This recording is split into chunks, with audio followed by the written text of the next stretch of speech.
বিনতি না? Sorry sorry sorry sorry sorry sorry sorry আমি হাসিনার ফ্রেন্ড বিনতি, মানে এখানেই থাকে। বিনতি না? না বাবা, বিনতিটা তো গত মাসে চলে গেছে, ট্রান্সফার হয়েছিল ওর বাবার। আগে বলবি না তুই? সরি। Sorry not accepted.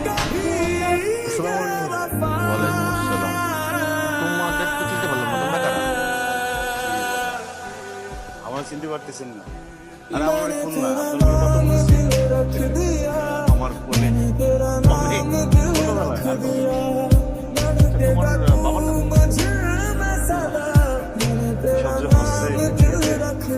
বাবার নাম বলে পরিচয় দিতে হবে, বুঝতে পারিস? আমার বাবার নাম হাফিজুর রহমান।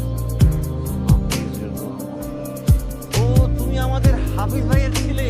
কাকা, তোমার বাবার সাথে অনেকদিন যোগাযোগ হয় না তো, তুমি তো মাশাআল্লাহ তোমার বাবার থেকে লম্বা চুলে একদম ছাড়াই গেছে। কাকা এই জায়গায় আসছে, খবর তো নিতেছিস না? পাশে বসে আছি, দেবো একটা যা দৌড়তে। কাকা আসছে যে, দেখ ঘরে গ্যাস নেই, খাবার টাবার রান্না করতে পারতেছে না, কোনো খবর নেই। খাবার দাবার নিয়ে আসি। কি বলেন আপনি? হোটেলে যাবেন কেন? আমি কি মরে গেছি? আমি তো মায়ের দোয়া মায়ের দোয়া নিয়ে নিজের মাথা। ফাজিল ভাইয়া, আসসালামু আলাইকুম ভাইয়া।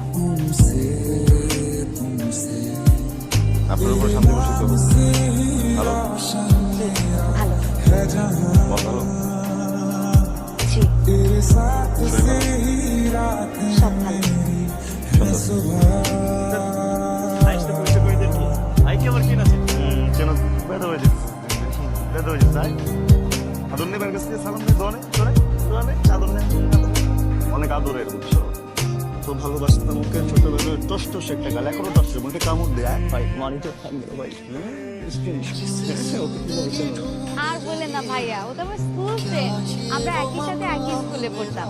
তারপর ওর বাবা যশোর চলে যায় আর আমার বাবা নেত্রকোনা। এরপর তো আমরা আলাদা হয়ে যাই। আলাদা হলে কি হয়েছে ভাইয়া, উই আর বেস্ট বাডি, তাই না? তো আরে দুটো ভাই, আমরা মনে করি স্কুলে এমন এত একসাথে ছিলাম, আমাদের সঙ্গে মতো made for each other. Made for each other তো বলবে, ছোটবেলার বন্ধু না, ছোটবেলার বন্ধুরা তো বন্ধু না, শোনা এটা শুধু বন্ধু বলে না, এটাকে কি বলে জানো? এটা হচ্ছে ভাই বোনের সম্পর্ক। তোদের কোনো ভাই বোন লাগে না? গোলাপি টোচ, গোলাপি টোচ, কি বলে জানো? যেটা বোন, সেটা